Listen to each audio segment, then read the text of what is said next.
If you ever feel out of control around food, you're not alone, and you're in the right place to learn practical, no-nonsense information about why you binge and how to stop. Binge eating does not mean that something is wrong with you. It's a natural but primitive brain response that you can correct. If you're ready for change, sign up for the Brain Over Binge self-paced online course for less than $20 per month. And if you feel you need personalized support, we also offer one-on-one coaching and group coaching. To learn more, go to brainoverbinge.com/subscribe. And I hope you enjoy the show.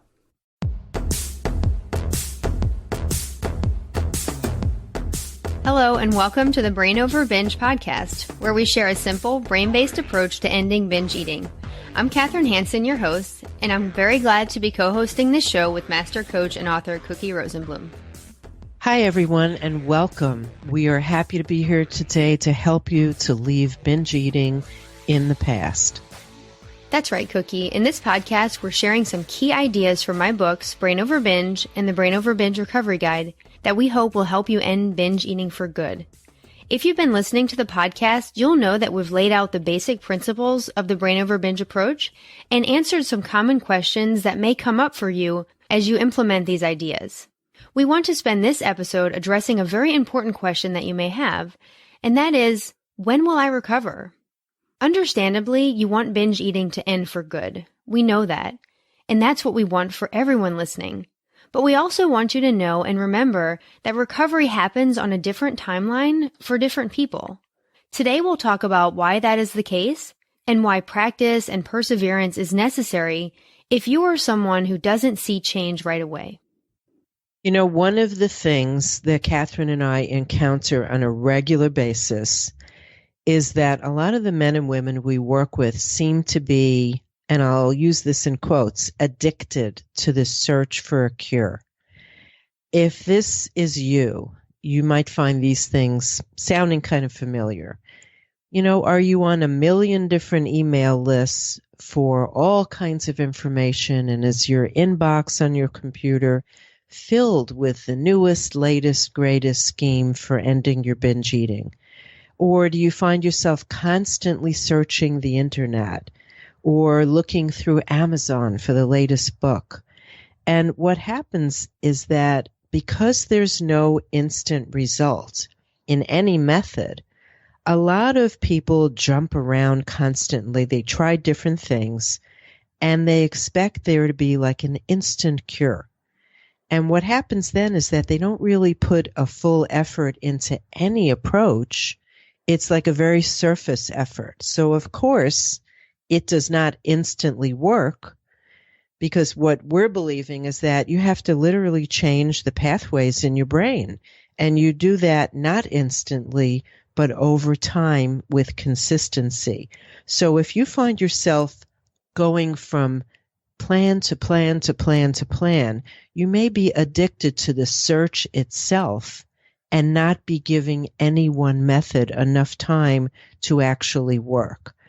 It's not realistic to think that you could dismiss the urges one day and expect that they're just never going to come up again.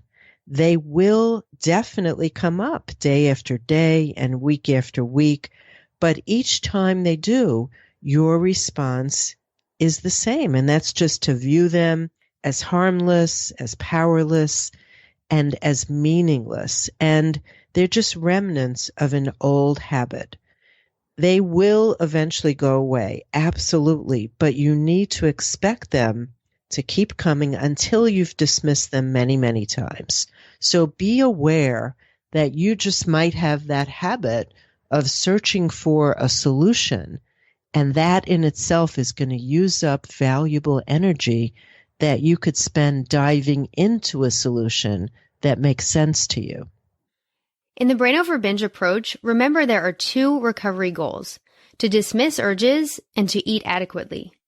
Cookie, you just talked about needing consistency in dismissing urges to change those pathways in your brain. And I want to also add that practice and patience is necessary also when it comes to eating adequately. In the previous episode, we talked a lot about the importance of eating adequately. But what I want to mention here is that it takes sustained effort to nourish your body and eventually find a way of eating that works for you and that feels good. And that way of eating may continuously evolve and change as your physical needs change throughout your life. After binge eating stops, it may take some time for your physiology to regulate and for your hunger and fullness signals to normalize and your weight to stabilize as well. You cannot expect to try eating adequately for a week and have your eating habits and hunger and fullness signals and your weight fall into place perfectly. It may take some trial and error and experimenting with different types of foods in different quantities for it all to start to feel normal to you. Especially if you were previously a restrictive dieter, eating adequately might feel very different at first from what you're used to. But you'll see the benefits over time of consistently nourishing your body. Persevering in this area supports lasting recovery. Eating adequately is not going to lead to instant results, especially if you're wanting to lose weight. But over time, eating enough food and learning to respond to your hunger and fullness will allow your body to find its natural healthy weight. Although you may feel tempted at times to return to restrictive dieting, you've seen over and over that trying to get fast results by dieting is not the solution for weight loss, and it's certainly not the path to recovery from binge eating. So please be patient with eating adequately. Give your body time to regulate. If you don't have patience and you turn back to not eating enough food, then dismissing urges will become nearly impossible. You may start to think, why is this happening? Why can't I dismiss urges? What's wrong with me? But please consider that the problem could simply be that you're not consistently giving yourself enough food, and you're not persisting in the effort to nourish your body for any length of time. To recover, you need to nourish your body day after day, and dismiss that urge to return to restrictive dieting as well. Now, if you're listening to what Kathryn just said, and let's say you're thinking that you are feeding yourself enough food, but you still feel like you're just not getting the big concept, and you continue to follow those urges to binge, it still doesn't mean that there's anything wrong with you, because everybody gets it on a different timeline. You know, some people just read or hear or learn about the role of the lower brain in creating those urges, and as soon as they understand that, they may be able to see the urges differently and detach from them and just not binge again. But some people take longer to have a deeper insight about where the urges come from and truly to feel separate. It's very much about being able to kind of rise above yourself and look down and see what's happening instead of being in the middle of it. This could have something to do with how long you've had the habit. You know, we work with some people who've been binge eating for decades. And if you've been struggling for 10 or 20 or more years, this habit is more ingrained. Now, that does not mean that you're not capable of recovery. You are absolutely capable of recovery, but it's still going to take consistency and you seeing what the urges are and then being able to dismiss them and pick yourself up and get right back on track and not feel terrible about it when you do give in and slip. Yes, that's so important. If you do binge and you take that as evidence that you've failed or that you won't get this or that you're right back to square one, it's going to be much more difficult to make continued progress. Remember, a binge is just a failure to dismiss one urge. It doesn't mean all progress is lost. You can view any binge you have without judgment, without getting upset, because getting upset doesn't serve any useful purpose.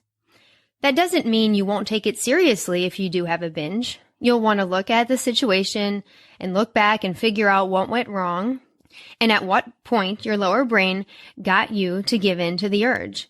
You can learn from it and move forward with increased awareness and know that in the future you'll recognize these thoughts that tempted you to act. At this point, you may be wondering how many times you can expect to binge before you recover for good. And of course, there's no way we could answer that with any degree of certainty for everyone listening here. But the main message we want to get across is that everyone is different. Some people may binge once or twice before fully detaching from urges and never binging again. Some people 10 or 20 times, some more. But regardless of how many times a binge happens, you can stay consistent, you can learn from your mistakes, and don't take the binges as evidence of failure. If you do this, you're going to minimize the amount of binges that are going to occur in recovery, and you can be on a path to changing those brain pathways for good. Now, just like we can't predict the number of binges you'll have, we also can't predict how long the urges are going to keep coming up after you've stopped acting on them. And this is something that a lot of people that we work with stay fixated on. They get upset that the urges are still coming up. It's different for everyone, but in our view, it doesn't actually matter much. And this is something new that Kathryn and I have been discussing recently.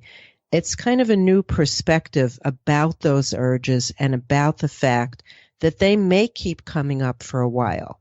We are now looking at what actually constitutes successful recovery.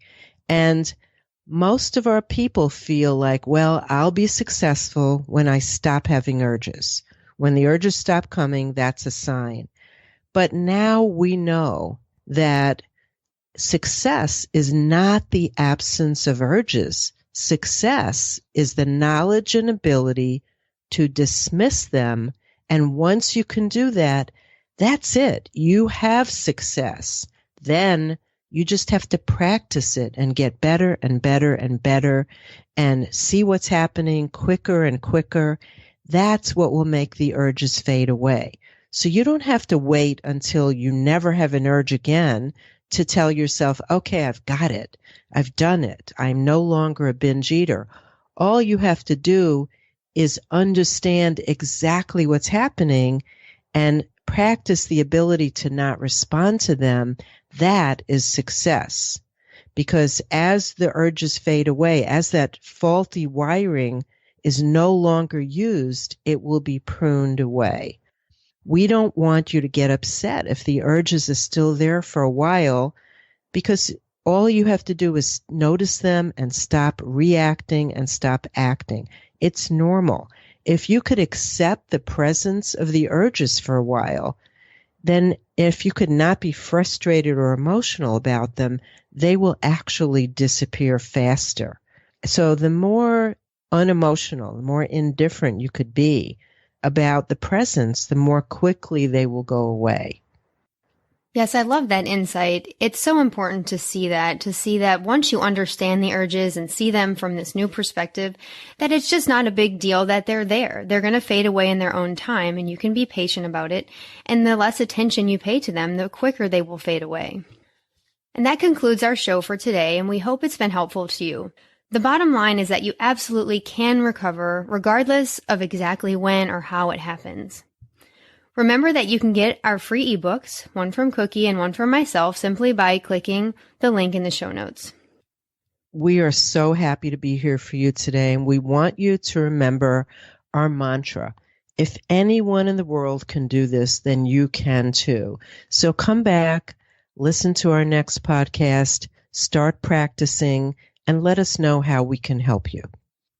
We hope you'll join us next time, and for now, this is Kathryn and Cookie reminding you that you have the power to change your brain and live a binge-free life. The Brain Over Binge podcast is produced and recorded by Brain Over Binge Recovery Coaching, LLC. All work is copyrighted by Brain Over Binge Recovery Coaching, LLC, and all rights are reserved. As a disclaimer, the hosts of the Brain Over Binge podcast are not professional counselors or licensed healthcare providers, and this podcast is not a substitute for medical advice or any form of professional therapy. Eating disorders can have serious health consequences, and you are strongly advised to seek medical attention for matters relating to your health. Please get help when you need it, and good luck on your journey.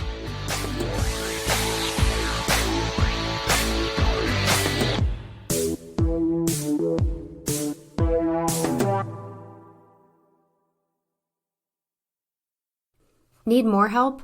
You can find all of our current and upcoming options for support at brainoverbinge.com.